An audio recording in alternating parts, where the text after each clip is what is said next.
Hi everyone, and welcome back. Today's video is a general introduction to double-pointed needles, often called DPNs. We'll talk about what they're used for, how they work, and a few practical tips to help them feel less intimidating if you're new to them. If you've never used DPNs before, they can look a little overwhelming at first. There's a lot happening visually, and it's not always obvious how everything stays in place. But once you understand the basics, they're actually a very useful tool. DPNs are most commonly used to knit in the round on a small scale, where a circular needle isn't always the best option. Here's an example of a pair of tiny newborn socks currently in progress on DPNs. Here is a scrunchie made using DPNs. This baby sweater's sleeves were knitted using DPNs. And of course, this sock and most socks are knitted using DPNs too.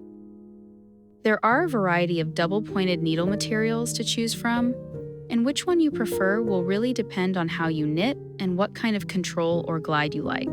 Metal or aluminum DPNs are very smooth and allow stitches to glide easily across the needle. They're a great option if you knit tightly or like a faster knitting experience, though they can feel a bit slippery when you're first getting used to DPNs. Bamboo DPNs offer more grip, which can be especially helpful for beginners or when working with slick yarns. They also tend to feel warmer and be quieter in the hands. Wooden DPNs sit nicely between metal and bamboo, offering a balance of smoothness and control. They're comfortable to hold and work well for longer knitting sessions. Driftwood or laminated wood DPNs are lightweight with a slightly textured surface that provides extra grip without feeling sticky. Not shown here are plastic DPNs, which are lightweight and often more affordable, making them a good entry-level option. Each material has its own feel and advantages, so it's worth experimenting to see what works best for you.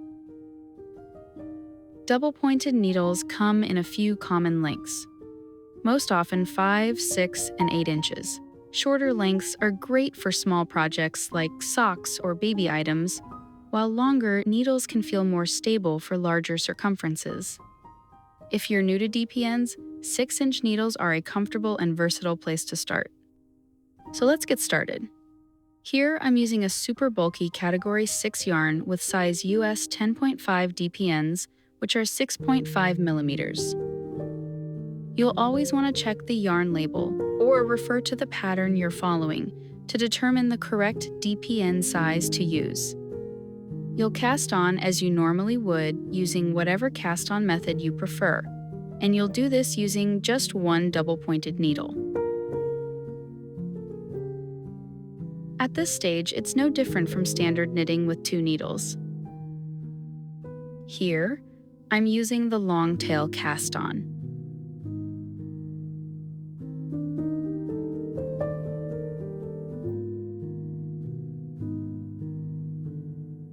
Now that all of my stitches are cast on, I'll flip the needle over so I'm ready to begin working them, holding the needle in my left hand as usual with the cast on edge facing up. Just like in regular knitting, make sure the working yarn and the tail end are kept separate so you don't mix them up as you begin. At this point, it's time to introduce the second double-pointed needle. You'll want to slip some of the stitches from the first needle onto the second one, beginning to divide the stitches between the needles. To do this, simply insert the second needle into the stitches as if to purl and slide them over, keeping the cast-on edge facing up as you transfer them. Continue slipping stitches this way until you've moved about 1/3 of them onto the second needle. Now it's time to introduce the third double-pointed needle. Rotate your work and slip another portion of the stitches from the first needle onto the third, aiming to divide the stitches into 3 fairly even sections. As you do this, keep the stitches neat and make sure they aren't twisted along the needle. The goal is to distribute the stitches fairly evenly. It doesn't have to be perfect, just balanced enough to work comfortably. Once your stitches are divided across the needles, you'll notice the needles naturally begin to form a loose triangle or square shape. This is exactly what you want. At this point, nothing is joined yet, so take a moment to check that all of your stitches are facing the same direction and that the cast-on edge isn't twisted around the needles. The needle with the working yarn attached is your working needle, and you'll hold that in your right hand. The tail should be positioned toward the front and off to the right, while the working yarn stays in the back, just like in standard knitting. From here, you can think of each double-pointed needle as being numbered in a counterclockwise direction, and you'll knit around the work counterclockwise, moving from one needle to the next as you go.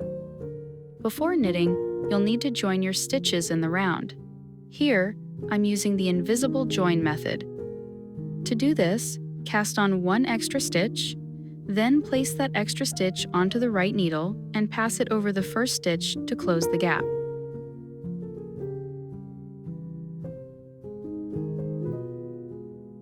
Now you're ready to begin knitting. Using an empty double-pointed needle, you'll knit across the stitches on the first needle. Again, you'll knit in a counterclockwise direction, moving from one needle to the next. Before you begin, take a moment to check that none of your stitches are twisted, and that the loops are all facing up with the cast-on edge running evenly below across all 3 needles. This works just like regular knitting. You're simply knitting from one needle onto another.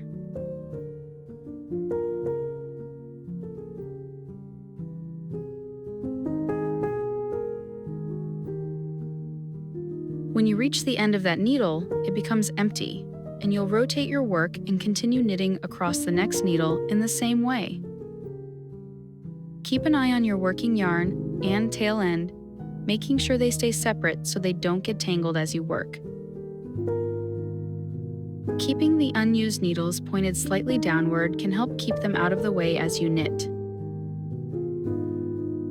It can help to let the unused needles rest and focus only on the 2 you're knitting with, treating them just like regular needles. As you continue, you'll move around the stitches in a circle, needle by needle.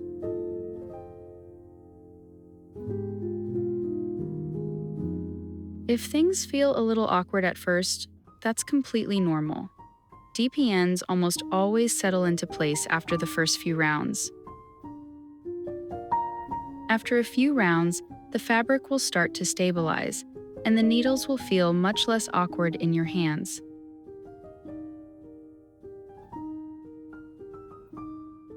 I'm demonstrating this without an end-of-round stitch marker, but if you choose to use one, it would be placed between the last and first stitches cast on, right where the tail end and working yarn meet.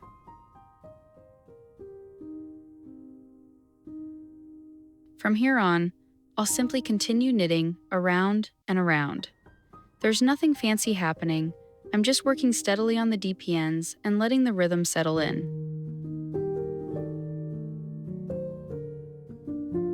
If you're new to this, take your time, keep your stitches relaxed, and remember that it will feel more natural with each round you work.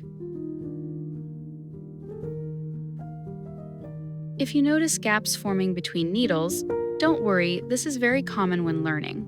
You can help minimize this by giving the first stitch on each new needle a slightly firmer tug, or by shifting stitches slightly between needles as you work. If your tension feels uneven at first, that's completely normal and tends to even out as you continue. And that's really all there is to it. Once you get comfortable with the rhythm, double-pointed needles become just another tool in your knitting toolbox. They're incredibly useful for so many projects, and learning to use them can open the door to many more knitting patterns and techniques. Like anything new, it may take a little practice, but once it clicks, knitting with DPNs becomes second nature. The main takeaway is to treat it just like regular knitting on 2 needles, focusing only on the 2 needles you're actively working with at any given time. Thanks so much for watching, and I hope this helps make DPNs feel a little less intimidating and a lot more approachable.